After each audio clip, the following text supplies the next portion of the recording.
नमस्कार, स्वागत है आपका लोधारी क्लासेस के बीए प्लेटफॉर्म पर। दोस्तों, बीए थर्ड ईयर के अंतर्गत राजनीति विज्ञान में दोस्तों हम लोक प्रशासन का सेशन कंटिन्यू करने जा रहे हैं, जिसके अंतर्गत दोस्तों आज का हमारा लेक्चर होगा सूत्र एवं स्टाफ अभिकरण पर। दोस्तों जानेंगे कि सूत्र और स्टाफ अभिकरण क्या होते हैं, क्या इनका प्रशासन के अंदर महत्व है, क्यों, चूंकि इनको सूत्र और स्टाफ अभिकरण का क्या महत्व है और क्यों इनको लिया गया है। और साथ ही साथ में हम ये भी देखने का प्रयास करेंगे कि हमारी राजनीति विज्ञान के अंतर्गत अर्थात लोक प्रशासन के इस पूरे सब्जेक्ट में ये स्टाफ और सूत्र और स्टाफ अभिकरण क्यों हमें पढ़ाए जा रहे हैं, क्यों हमारे अध्ययन में ये सम्मिलित किए गए हैं। दोस्तों हमारा ये लोक प्रशासन पर लेक्चर नंबर 10 होने जा रहा है, जिसमें कंप्लीटली सूत्र और स्टाफ अभिकरण को हम कंप्लीट करेंगे। शायद हो सकता है कि इसको हम 2 पार्ट में कंप्लीट करें। ठीक है, बढ़ते हैं दोस्तों अपने सेशन की ओर। सेशन में बढ़े उससे पहले जो पहली बार हमारे सेशन को देख रहे हैं उनको बता देना चाहता हूं कि दोस्तों हमारे इस प्लेटफॉर्म पर, लोधारी क्लासेस के इस बीए प्लेटफॉर्म पर सभी विषयों को, बीए के सभी विषयों को पूरे विस्तार पूर्वक पढ़ाया जा रहा है, जिसमें हम यूपीएससी के साथ ही साथ में अन्य प्रतियोगी जो भी जितनी भी कॉम्पिटिटिव एग्जाम की एग्जाम होती है दोस्तों, सभी को कॉन्सेंट्रेट करके सभी के दृष्टिकोण से हम सभी लेक्चरों को, सभी टॉपिकों को जो है पूरे विस्तार पूर्वक हम यहाँ पर फुल लेंथ के साथ एनालिसिस करते हैं। और इसी के साथ ही दोस्तों हम आपको डाउट क्लियर करने के लिए व्हाट्सएप और कॉल जैसी फैसिलिटी भी प्रोवाइड करते हैं, जिससे कि आप अपने सभी डाउट हमारे साथ शेयर करके और उनका समाधान पा सके। जी दोस्तों, चलिए बढ़ते हैं, शुरू करते हैं अपना सेशन आज का। दोस्तों सेशन शुरू करें उससे पहले दोस्तों, अगर आपको हमारे लेक्चर सर्च करने में प्रॉब्लम आ रही है, अगर आपको लेक्चर हमारे कंटिन्यूसली नहीं मिल पा रहे हैं, अगर आप पूरे क्रम अनुसार सभी लेक्चरों को देखना चाहते हैं दोस्तों, तो एक बार चैनल में हमारे प्लेलिस्ट को जरूर विजिट करें। प्लेलिस्ट सभी सब्जेक्ट पर अलग अलग प्लेलिस्ट बना दी गई है, जिनको आसानी से आप वहां पर जाकर के वो क्रम अनुसार सभी लेक्चर देख पाएंगे दोस्तों। इसके अलावा व्हाट्सएप पर हमारे साथ अपने डाउट डिस्कस करने के लिए नंबर दिए गए हैं दोस्तों, यहाँ से आप ज्वाइन कर सकते हैं नंबर लेकर के। और टेलीग्राम पर दोस्तों लोधारी क्लासेस नाम से ग्रुप है, जिसे आप ज्वाइन कर लेंगे तो वहां पर डेली क्लास के अपडेट भी मिलती रहेगी, साथ ही साथ में सभी लेक्चरों की लिंक और क्लास नोट्स भी आपको दोस्तों टेलीग्राम ग्रुप पर ही प्रोवाइड होते हैं। चलिए शुरू करते हैं आज का सेशन दोस्तों। जैसा कि आप सभी को पता है कि लोक प्रशासन के अंतर्गत जो हमारी सेकेंड यूनिट चल रही है, सेकेंड यूनिट में हमारा आज का सेकेंड टॉपिक होने जा रहा है, और जिसमें हम बात करेंगे दोस्तों सूत्र और स्टाफ अभिकरण की। सूत्र और स्टाफ अभिकरण की इसको अलग अलग परिप्रेक्ष्य में पढ़ेंगे, हालांकि इसका अर्थ समग्र रूप से जो हम आज सूत्र पर बात करेंगे, सूत्र अभिकरण पर, उसी में स्टाफ अभिकरण की टर्मिनोलॉजी को भी समझने का प्रयास करेंगे व्यवहारिक रूप से।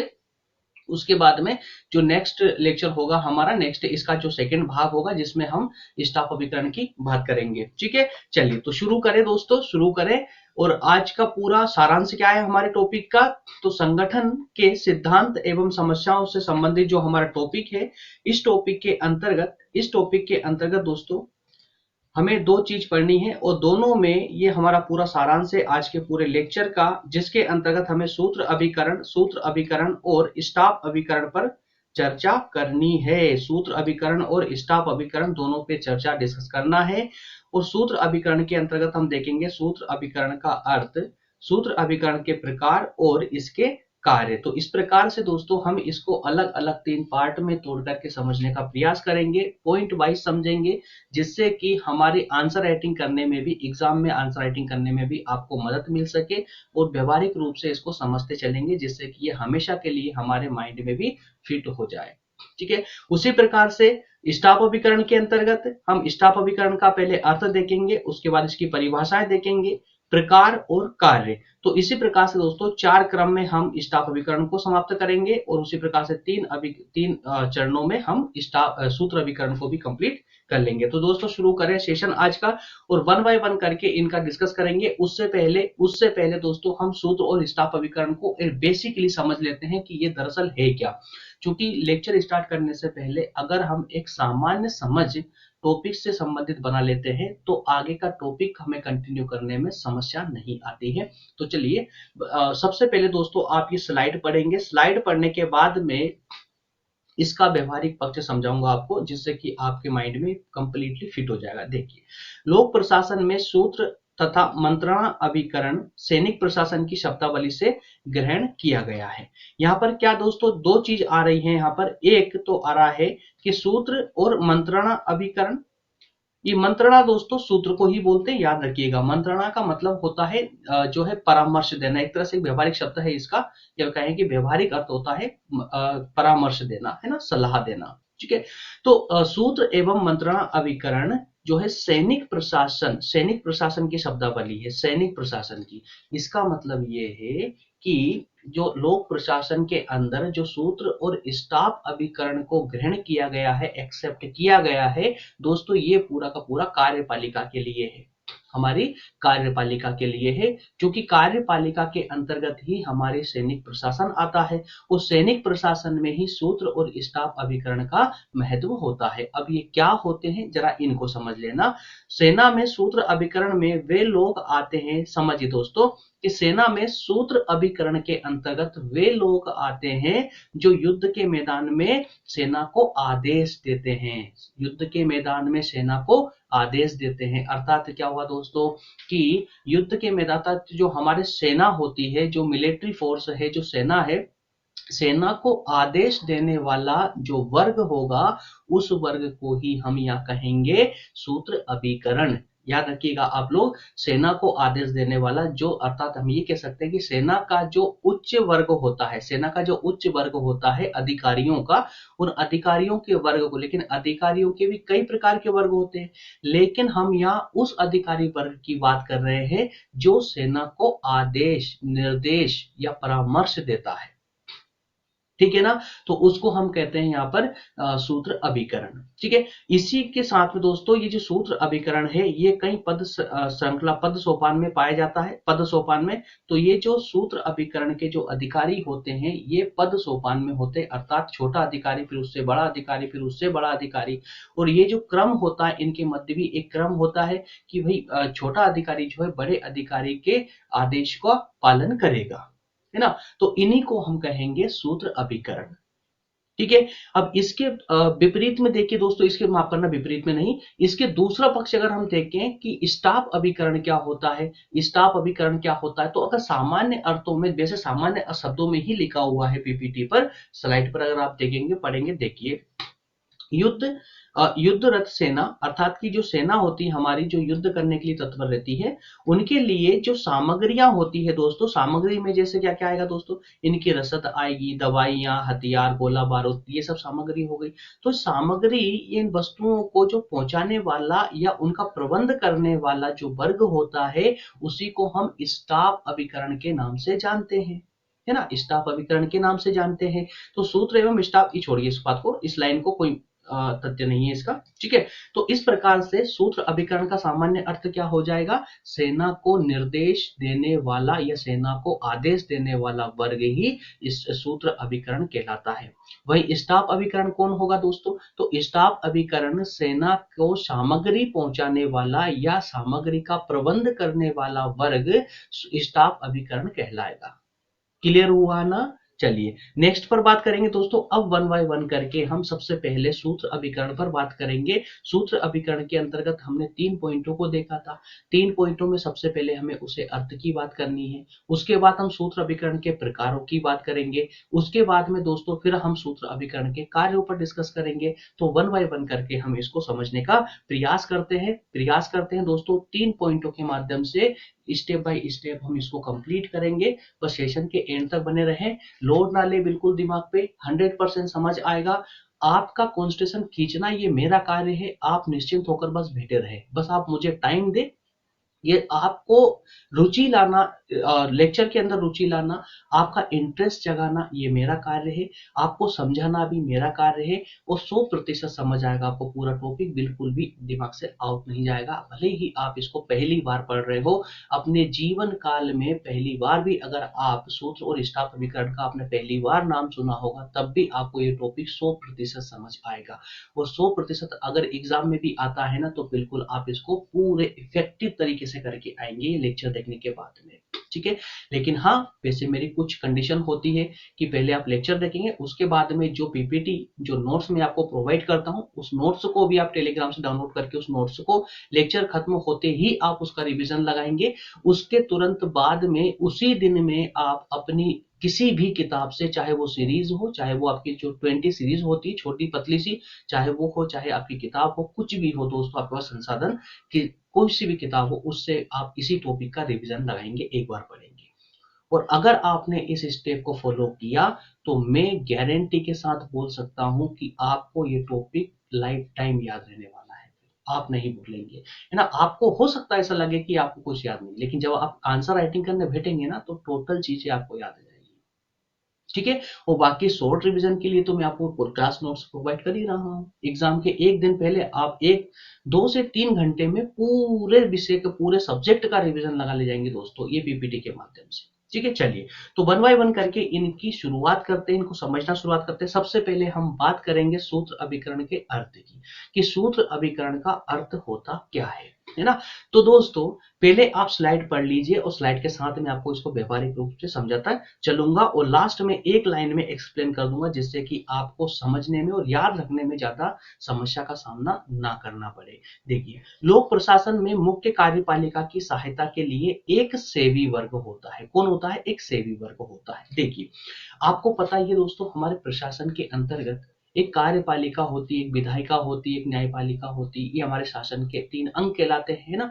तो इसमें से एक जो कार्यपालिका है जिसके प्रधान हम राष्ट्रपति साहब को कहते हैं, हमारे जो राष्ट्रपति है देश के, वही कार्यपालिका के प्रधान होते हैं, है ना। तो कार्यपालिका के अंतर्गत दोस्तों जितनी भी सैनिक प्रशासन होता है, जितनी सैनिक व्यवस्था आती है, वो भी जो है हमारे कार्यपालिका का ही एक अंग होता है।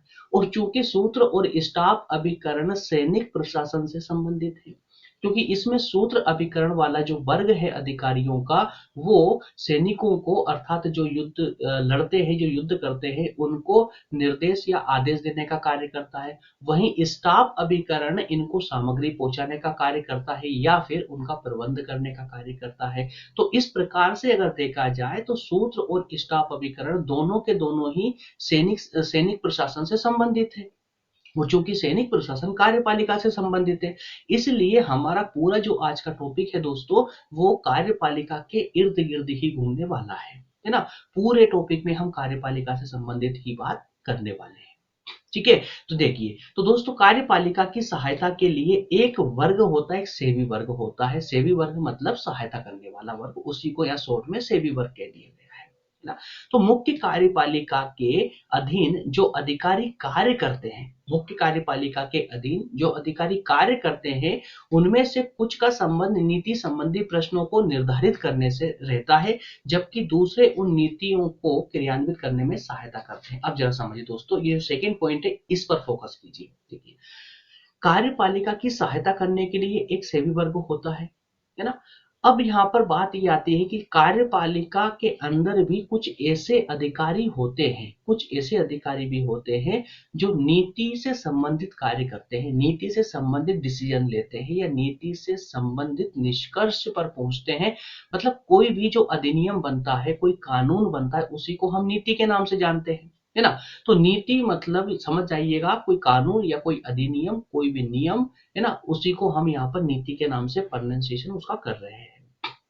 तो किसी भी मतलब कार्यपालिका के अंदर कुछ ऐसे अधिकारी, एक अधिकारी का एक ऐसा अधिकारी वर्ग होता है जो नीतियों से संबंधित होता है, या कहें कि नीतियों से संबंधित प्रश्नों को निर्धारित करने से संबंधित होता है, ठीक है। जबकि वहीं एक वर्ग और होता है जो इन नीतियों को क्रियान्वित करने का कार्य करता है। अब जरा ध्यान से समझना दोस्तों, जो हमने प्रारंभ में जब हमने शासन के तीनों अंगों पर कभी बात की थी इस सेशन के अंदर ही, तो वहां हमने देखा था कि विधायिका, कार्यपालिका, न्यायपालिका, ये 3 अंग होते हैं। तो विधायिका के द्वारा कानून निर्माण का कार्य किया जाता है, वहीं कार्यपालिका उस कानून को जो विधायिका ने बनाया है उसे संचालित करने का कार्य करती है।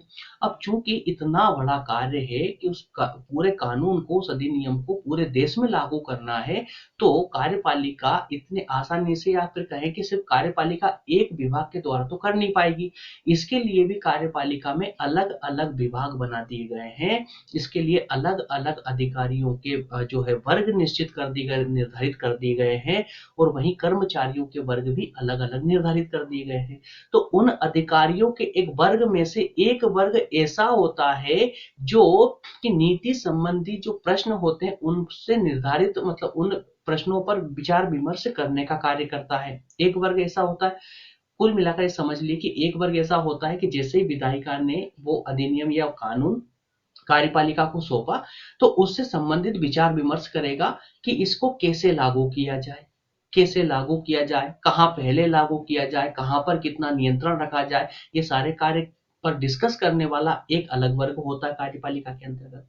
ठीक है। अब वहीं पूरा डिसीजन लेने के बाद में कि ये अधिनियम या ये कानून इस जगह पर पहले लागू करना है, ये डिसीजन लेने के बाद में वो अधिकारी वर्ग जिसने डिसीजन लिया है वो दूसरे अधिकारी वर्ग को ट्रांसफर कर देगा उस फाइल को या उस अधिनियम को। फिर वो दूसरा वर्ग क्या करेगा दोस्तों, उसको संचालित करेगा, लागू करेगा देश के विभिन्न भागों में, अलग अलग भागों में, है ना। तो इस प्रकार से दो वर्ग होते हैं, हालांकि वर्ग ज्यादा होते हैं, लेकिन हम यहाँ सिर्फ दो वर्गों की बात करें कि एक वर्ग ऐसा जो इसके बारे में डिस्कस करता है, अधिनियम के या नीति के बारे में डिस्कस करता है, वहीं एक वर्ग वो होता है जो इस अधिनियम को संचालित करता है, उस कानून को या उस नीति को संचालित करता है। ठीक है ना। तो इस नीति निर्माता अभिकरण की सहायता के लिए, अब जरा समझिए दोस्तों बात, यहाँ पर नीति निर्माता अभिकरण की सहायता के लिए परामर्श देने वाला एक वर्ग होता है। इस वर्ग का कार्य केवल परामर्श देना ही होता है, इस वर्ग का कार्य केवल परामर्श देना ही होता है। जैसे ही कोई नीति बनती है तो उस नीति से संबंधित जो विभाग होता है, जो वर्ग होता है, उसे भी एक आवश्यकता लगती है। वो अकेले स्वयं तो निर्माण कर नहीं लेगा उसका, तो उसे भी आवश्यकता लगेगी किसी से परामर्श लेने की, किसी से सहायता लेने की। ठीक है ना। तो जो ये वर्ग होता है दोस्तों, ये सिर्फ और सिर्फ परामर्श देने का कार्य करता है। लोक प्रशासन में जिस वर्ग का कार्य नीति संबंधी कार्यों से होता है, लोक प्रशासन में जिस अधिकारी वर्ग का संबंध नीति संबंधी कार्यों से होता है, नीति संबंधी कार्यों से होता है, फिर रिपीट कर रहा हूं, नीति संबंधित कार्यों से अर्थात कानून संबंधित कार्यों से जिस अधिकारी वर्ग का संबंध होता है, वही अधिकारी वर्ग दोस्तों यहाँ पर सूत्र स्टाफ, माफ करना, सूत्र अभिकरण के नाम से जाना जाता है। आया क्या समझ। तो अब देखिए, इसको शॉर्ट में समझिए दोस्तों। आपको पता है कार्यपालिका है हमारे देश में, कार्यपालिका के अंतर्गत कई प्रकार के अलग अलग विभाग पाए जाते हैं। उन विभागों के अनुसार ही अधिकारियों के अलग अलग वर्ग भी पाए जाते हैं। उन्हीं में से एक वर्ग ऐसा होता है जो नीतियों से संबंधित डिस्कशन करते हैं, नीतियों से संबंधित निर्णय लेते हैं। और एक वर्ग ऐसा होता है जो उन नीतियों का संचालन करता है, अर्थात कि देश में लागू करता है। ठीक है ना।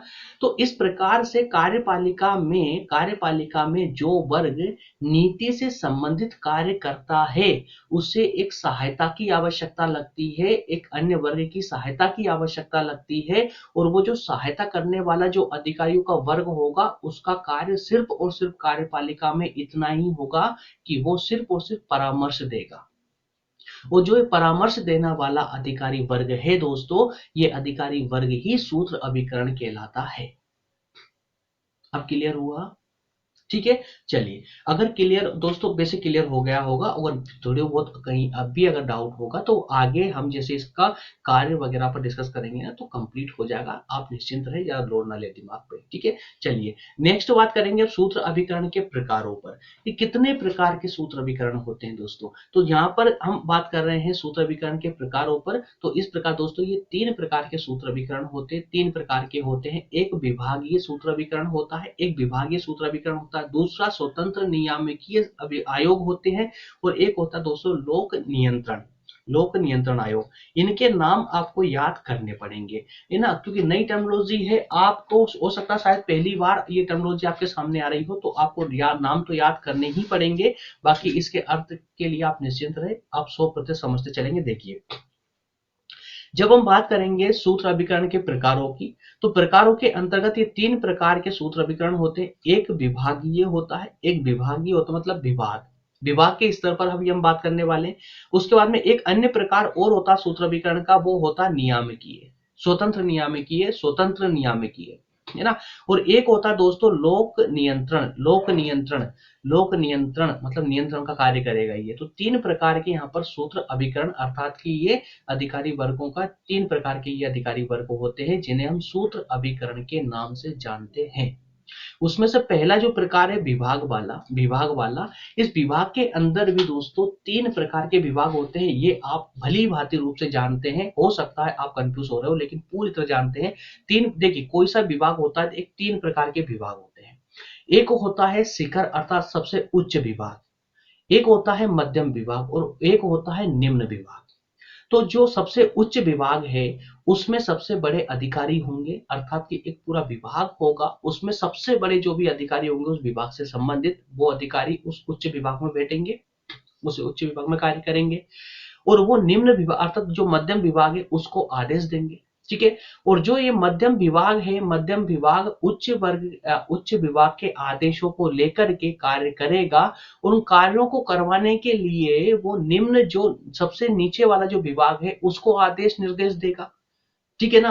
वो जो निम्न विभाग है दोस्तों सबसे नीचे आता है, सबसे मध्यम के बाद में जो निम्न विभाग आता है उसका प्रमुख कार्य होता है कि वो उच्च जो मध्यम विभाग है या उच्च विभाग है उनसे निर्देश या आदेशों को प्राप्त करके और कार्य का संचालन करे, ठीक है। तो इस प्रकार से 3 प्रकार के विभाग यहाँ पर पाए जाते हैं हमारी कार्यपालिका के अंतर्गत, ठीक है। या हम कहें कि हमारे प्रशासनिक शासन व्यवस्था के अंतर्गत 3 प्रकार के विभाग पाए जाते हैं, और उन विभागों को ही हमने यहाँ सूत्र अभिकरण के प्रकारों के अंतर्गत रख दिया है, उसको रखने का समझने का प्रयास किया है। क्लियर हुआ दोस्तों। तो जो हमारे सूत्र अभिकरण का प्रथम प्रकार है विभाग, है ना, प्रथम प्रकार है विभाग, तो विभाग के अंदर भी 3 प्रकार के विभाग होंगे, उच्च विभाग, मध्यम विभाग और निम्न विभाग, है ना। तो उच्च विभाग जिसको हम शिखर प्रबंध के नाम से जानते हैं, उच्च विभाग, अगर आप देखिए जैसे मैं शब्दावली इस्तेमाल कर रहा हूँ, ऐसे भी अगर आप याद रखेंगे अपनी नोट में नोट डाउन करेंगे तो भी चलेगा, कोई प्रॉब्लम नहीं है। शिखर प्रबंध की अपेक्षा अगर आप उच्च विभाग के नाम से भी अगर वहां पर कोट कर देंगे ना, पॉइंट लिख देंगे तो भी चलेगा, कोई प्रॉब्लम नहीं, कोई गलत उसको नहीं कर सकता, ठीक है।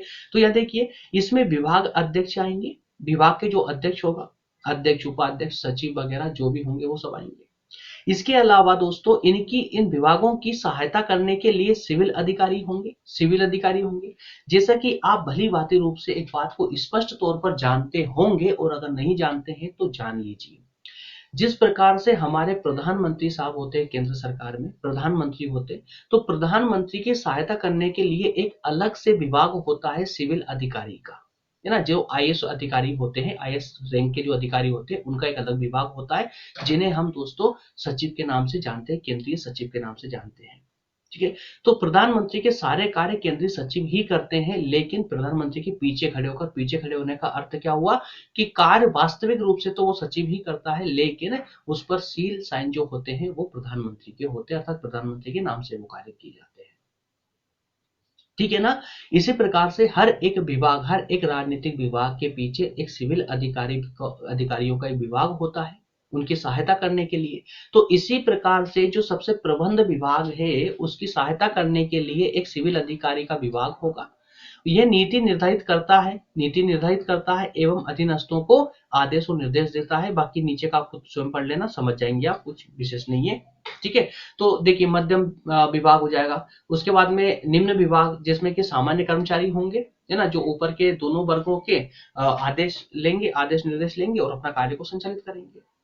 क्लियर है। चलिए नेक्स्ट पर बात करें दोस्तों, स्वतंत्र नियामकीय आयोग। स्वतंत्र नियामकीय आयोग, हाँ टर्मिनोलॉजी टिपिकल लग रही होगी लेकिन इतनी भी टिपिकल नहीं है। अगर 8 से 10 बार आप अगर अपने मुंह से इसको बार बार रिपीट कर लेते हैं, 8-10 बार भी अगर अपने जुबान से बोल लेते हैं ना, तो ये आपको रटा जाएगा, फिर टिपिकल नहीं लगेगा। एक बार बोल के देखिए, इसको प्रयास करें, कोशिश करें।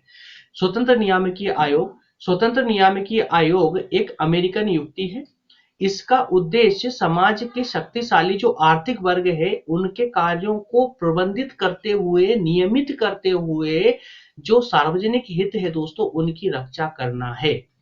तो ये कार्यकारी कार्यपालिका अधिकारियों के अंतर्गत ये जो वर्ग है हमारा सूत्र अभिकरण का जो वर्ग है एक अहम भूमिका और भी निभाता है, और वो अहम भूमिका ये निभाता है कि समाज के जो शक्तिशाली वर्ग है, आर्थिक रूप से जो शक्तिशाली वर्ग है समाज का, उनके नियमों का, उनके कार्यों को प्रबंधित करते हुए, मैनेज करते हुए सामान्य जो आम जनता है उनके अधिकारों को सुरक्षित रखने का कार्य भी जो है हमारा सूत्र अभिकरण करता है, सूत्र अभिकरण के द्वारा किया जाता है। अब ये आप अच्छे जानते हैं कि देखिए कि हमेशा जो है गरीब को अमीर मारते आया है, हमेशा से ये कहानी रही है, प्राचीन काल से ही हमें ये देखने को आता है कि जब अगर आपने इतिहास पढ़ा होगा या कुछ भी आपने अगर इकोनॉमी पढ़ी होगी तो हर एक सिलेबस में, हर एक सब्जेक्ट में यही बात बताई जाती है ना, कि शुरू से ही प्राचीन समय से ही निम्न पर हमेशा उच्च का हमेशा प्रभाव रहा है, निम्न पर उच्च का प्रभाव रहा है, अर्थात कि निम्न जो समाज का निम्न वर्ग है,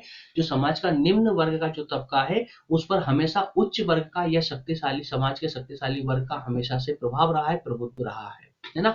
तो उसी प्रकार से समाज का जो आर्थिक रूप से शक्तिशाली वर्ग है वो सामान्य जनता के अर्थात समाज के निम्न वर्ग के अधिकारों को न छीने, उसके अधिकारों का उल्लंघन न करे। तो इन सब प्रकार का ध्यान रखना भी कार्यपालिका के इस विभिन्न वर्ग का ही कार्य होता है। ठीक है, इसीलिए कहा जाता है कि स्वतंत्र नियामकीय आयोग होता है, ये स्वतंत्र नियामकीय आयोग होता है, अर्थात स्वतंत्र रूप से कार्य करता है ये जनता के लिए, सार्वजनिक हित के लिए। क्लियर है? चलिए नेक्स्ट बात करेंगे लोक नियंत्रण। लोक नियंत्रण तो मेरे प्यारे दोस्तों सार्वजनिक उद्योगों का जो प्रबंध किया जाता है ना वो विभागीय पद्धति के माध्यम से संभव नहीं है। विभागीय पद्धति के माध्यम से प्राचीन आधुनिक जब हमारा देश आजाद हुआ था दोस्तों 1960 से पहले जो हमारे जो जितने भी सार्वजनिक उद्योग थे उन सबका प्रबंध कैसे किया जाता था? सरकार के द्वारा विभागीय पद्धति के माध्यम से ही किया जाता था, और वही परिणाम था कि कभी भी दोस्तों वो जो हमारे सरकारी विभाग थे वो कभी सफल हो ही नहीं पाए इसमें, है ना। तो इसी कारण से विभागों से बाहर निकाल करके एक अलग से एक वर्ग बना दिया गया अधिकारियों का, और उन वर्गों को ही ये अधिकार दिया गया, उन वर्गों को अधिकार दिया गया कि वो इनका निरीक्षण करे, नियंत्रण रखे इन पर, है ना। तो जिससे कि जो हमारे सार्वजनिक उद्योग है वो इफेक्टिवली या कहें कि प्रभावपूर्ण तरीके से कार्य कर पाए और अधिकार अपना उत्पादन आधिक्य में वृद्धि हो, उत्पादन आधिक्य में वृद्धि हो, है ना। तो कुल मिलाकर के यहाँ पर ये कहा गया कि देखिए पूरा सूत्र अभिकरण 3 प्रकार के कार्य करता है। इन तीनों प्रकारों के अंतर्गत सबसे अहम जो होता है वो है एक तो विभाग। विभाग के अंतर्गत 3 प्रकार के विभाग होते हैं, आदेश देना, आदेश लेना, ये प्रमुख कार्य होता है।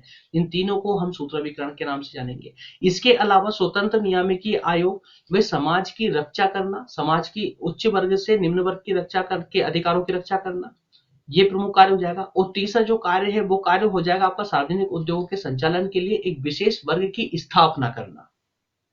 ठीक है, चलिए नेक्स्ट पर मूव करेंगे दोस्तों। नेक्स्ट है हमारा सूत्र अभिकरण के कार्य। अब इसके अंतर्गत हम देखेंगे कि सूत्र अभिकरण के कार्य क्या क्या हो सकते हैं। तो सूत्र अभिकरण के कार्यों के अंतर्गत सिंपल से 3 प्रकार के कार्य यहाँ पर बताए गए हैं दोस्तों। 3 प्रकार के कार्य, जी हाँ 3 प्रकार के कार्य बताए गए हैं, और तीनों प्रकार को एक एक करके समझ लेते हैं। एकदम शॉर्ट में, कुछ ज्यादा डिफिकल्ट नहीं है दोस्तों, बहुत ईजी है, समझिए। मुख्य कार्यपालिका द्वारा निर्धारित नीति को क्रियान्वित करना। अब जरा देखिए शब्दावली में ही पूरा अर्थ निकल गया, इसका पॉइंट में ही पूरा अर्थ आपके सामने आ चुका है कि इसका प्रमुख कार्य क्या है कि मुख्य कार्यपालिका द्वारा निर्धारित नीति को क्रियान्वित करना। भाई आपकी कार्यपालिका, अभी हम कार्यों पर बात कर रहे हैं, लोक प्रशासन के अंतर्गत जो हमारा सूत्र अभिकरण है वो क्या कार्य करता है उस कार्यों पर डिस्कस कर रहे हैं। तो पहला कार्य उसका क्या हो जाएगा कि कार्यपालिका ने जो नीति निर्धारित की है, जो कानून बनाकर निर्धारित किया है कि आपको ये कानून देश के विभिन्न क्षेत्रों में लागू करना है, तो ये जो कानून बनाकर दिया है उसको क्रियान्वित करना, उसको संचालन करना, उसको संचालित करना। अब कार्यपालिका तो चूंकि एक विभाग है, एक राजनीतिक विभाग है, ये मान लेते हैं हम। तो कार्यपालिका को जो आदेश या केंद्र सरकार की विधायिका से जो कार्य मिला है, जो विधि पारित करने के लिए जो मिली है, तो क्या वो राजनीतिक विभाग उसको पारित संचालित कर सकता है देश में? नहीं करेगा भाई। उसके लिए उन्हें अलग से एक अधिकारी वर्ग चाहिए। तो वो जो अधिकारी वर्ग है वो कौन होगा? ये सूत्र अभिकरण तो होगा, है ना। सूत्र अभिकरण के द्वारा ही उसको संचालित किया जाएगा। ठीक है, तो ये पॉइंट के माध्यम से देने का प्रयास किया गया है। इसकी डिटेल भी पढ़ लीजिए। अभिकरण का सबसे पहला कार्य यह है कि मुख्य कार्यपालिका के द्वारा जो नीतियां निर्धारित की जाती है उनको वो क्रियान्वित करे, उनको वो क्रियान्वित करे। ये प्रथम कार्य हो जाता है इसका। ठीक है, चलिए नेक्स्ट पर बात करेंगे दोस्तों। आदेश प्राप्त करना और प्रसारित करना। देखिए सेम है, कुछ भी अलग नहीं है इसमें भी। उच्च जो विभाग है या कार्यपालिका का जो मेन विभाग है उससे आदेश लेना और उस कानून को आगे के विभागों में अर्थात उससे निम्न विभागों में प्रसारित करना। उनको आदेश देकर के, निम्न विभागों को आदेश देकर के वो कानून आगे बढ़ा देना। तो वो उन जो निम्न विभाग होगा या कर्मचारियों का जो विभाग होगा वो उस विभाग के आदेशों को प्राप्त करके उसका संचालन करेंगे। ठीक है, तो मध्यम स्तर पर सूत्र अभिकरण एक और जहां अपने उच्च अधिकारियों के आदेश ग्रहण करता है, वहीं दूसरी ओर अपने निम्न स्तर के कर्मचारियों को आदेश देता है। सिंपल है, ठीक है ना। नेक्स्ट है स्टाफ से परामर्श लेना। स्टाफ से परामर्श लेना। अब देखिए दोस्तों, यहाँ पर अब स्टाफ की भूमिका भी आ चुकी है। अब ये जो सूत्र अभिकरण का जो अधिकारी वर्ग है, ये स्टाफ अभिकरण के अधिकारियों से परामर्श लेने का कार्य भी करता है। स्टाफ इकाइयां सूत्र अधिकारियों से अनेक स्तर पर संबंधित होती है। कौन? स्टाफ इकाइयां जो है सूत्र अधिकारियों से, सूत्र अभिकरण के जो अधिकारी होते हैं वो उनसे संबंधित होते हैं। अतः जिस स्तर पर सूत्र इकाइयां संबंध होती है उस स्तर पर सूत्र इकाइयां स्टाफ से परामर्श प्राप्त करती है। मतलब सिंपल वे में अगर समझना चाहते हैं तो इसे समझिए कि सूत्र अभिकरण के जो अधिकारी वर्ग होते हैं, जो अधिकारी वर्ग होता है वो स्टाफ अभिकरण के अधिकारियों से परामर्श लेने का कार्य भी करते हैं, उनको ये अधिकार भी है। ठीक है, लेकिन प्रत्येक क्षेत्र में नहीं, जिस क्षेत्र में वो संबंधित है उसी क्षेत्र में वो जो है वहां पर परामर्श प्राप्त कर सकते हैं स्टाफ अभिकरण के अधिकारियों का। क्लियर हो रहा है दोस्तों? क्लियर हुआ है ना। तो इस प्रकार से हमारा ये दोस्तों सूत्र अभिकरण का पूरा कंप्लीट हो चुका है। एक बार मैं आपको फिर से शॉर्ट रिवीजन करवा देता हूं शुरू से, जिससे कि आपको जो है कंप्लीट और जो भी अगर कोई डाउट होगा तो एक बार, है ना। देखिए शुरू से हमने सबसे पहले दोस्तों हमने इसका सारांश देखा पूरे लेक्चर का, जिसके अंतर्गत हमने देखा था कि सूत्र अभिकरण में 3 बातों को हमें पढ़ना है। सूत्र अभिकरण का अर्थ, सूत्र अभिकरण के प्रकार और सूत्र अभिकरण का कार्य।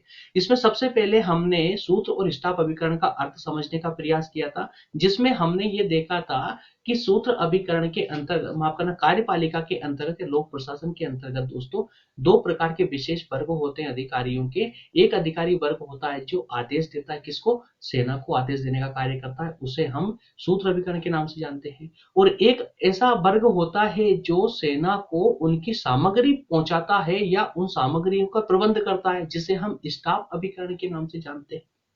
ठीक है, इसके बाद हमने देखा था सूत्र अभिकरण को 3 भागों में पढ़ना था, 3 स्टेप में पढ़ना था। जिस सबसे पहले हमें इसमें इसका अर्थ देखना था। तो अर्थ के अंतर्गत हमने देखा था कि कार्यपालिका की सहायता करने के लिए एक उसका सेवा करने या सहायता करने वाला एक वर्ग होता है जो सिविल अधिकारियों का वर्ग होता है ना। उस सिविल अधिकारियों का वर्ग होता है दोस्तों। और यहाँ पर कार्यपालिका के अंतर्गत जो है कुछ अधिकारी वर्ग ऐसे होते हैं जो सीधे नीति निर्धारित करने से संबंधित या नीति बनाने से संबंध में भी जो है अपना वो संबंधित होते हैं। समझ लीजिए कि नीति निर्धारित करने से संबंधित कार्य होते हैं कुछ अधिकारियों के, कुछ अधिकारी वर्ग के। और जो वो नीति निर्धारित करते हैं उन्हें भी किसी अन्य वर्ग की सहायता की आवश्यकता लगती है, और जो उसकी सहायता करता है उसी को हम यह सूत्र अभिकरण के नाम से जानते हैं। अर्थात कि सूत्र अभिकरण का जो सहायता करने वाला जो अधिकारियों का वर्ग होगा उसका कार्य सिर्फ और सिर्फ परामर्श देना ही होगा, इससे ज्यादा कुछ नहीं। परामर्श देगा और सैनिकों को आदेश देगा। ठीक है, इसके बाद हमने दोस्तों इसके कार्य मापन, इसके प्रकारों को देखा था कि 3 प्रकार के यहाँ पर जो है सूत्र अभिकरण पाए जाते हैं। 3 प्रकार में एक है विभागीय अधिकारी विभाग। तो विभाग के अंतर्गत हमने 3 प्रकार के विभाग देखे थे भाई, उच्च विभाग, मध्यम विभाग और निम्न विभाग। अब सिंपल सी बात है यार कि निम्न विभाग जो है मध्यम विभाग से आदेश लेगा और मध्यम विभाग उच्च विभाग से आदेश लेगा। ठीक है ना। उसके बाद हमने देखा था स्वतंत्र नियामकीय आयोग, अर्थात ये स्वतंत्र रूप से कार्य करते हुए समाज के शक्तिशाली वर्ग से निम्न समाज के निम्न वर्ग के अधिकारों की रक्षा करता है। लास्ट में हमने देखा था लोक नियंत्रण, अर्थात कि जो हमारे सार्वजनिक उपक्रम है, सार्वजनिक क्षेत्र के जो उद्योग है, उनके संचालन के लिए विशेष प्रकार की नीति निर्माण करना, विशेष प्रकार की नीति निर्माण करना और उन पर नियंत्रण रखना, उन पर नियंत्रण रखना, उनका निरीक्षण करना, ये सब कार्य जो है सूत्र अभिकरण के माध्यम से ही किया जाता है, ताकि वो अच्छे से उनको परामर्श दे करके उसका अच्छे से संचालन करवा सके। ठीक। लास्ट में हमने देखा दोस्तों सूत्र अभिकरण के कार्यों के बारे में डिस्कस किया, जिसके अंतर्गत हमने 3 प्रकार के कार्य समझे थे। एक कार्य था कि कार्यपालिका के द्वारा जो नीतियां निर्धारित की जाती है, उनको क्रियान्वित करने का प्रमुख कार्य था इनका। दूसरा कार्य हमने देखा था कि उच्च वर्ग से, उच्च जो विभाग है उससे आदेश प्राप्त करके उसके निम्न विभाग को आदेश प्रसारित करना, उसको निम्न विभाग को आदेश देना, जिससे कि निम्न विभाग उस नीति का या विधि का जो संचालन कर सके, है ना। तो यहाँ पर ये मध्यम विभाग के अनुसार कार्य कर रहा है। ठीक है। नेक्स्ट लास्ट देखा था हमने स्टाफ से परामर्श लेना। भाई कभी कभी सूत्र अभिकरण के अधिकारियों को भी सहायता की या परामर्श लेने की आवश्यकता पड़ जाती है, तो इसके लिए हमारी कार्यपालिका में विशेष व्यवस्था की गई है कि वो स्टाफ अभिकरण के जो अधिकारी हैं उनसे भी परामर्श ले सकते हैं।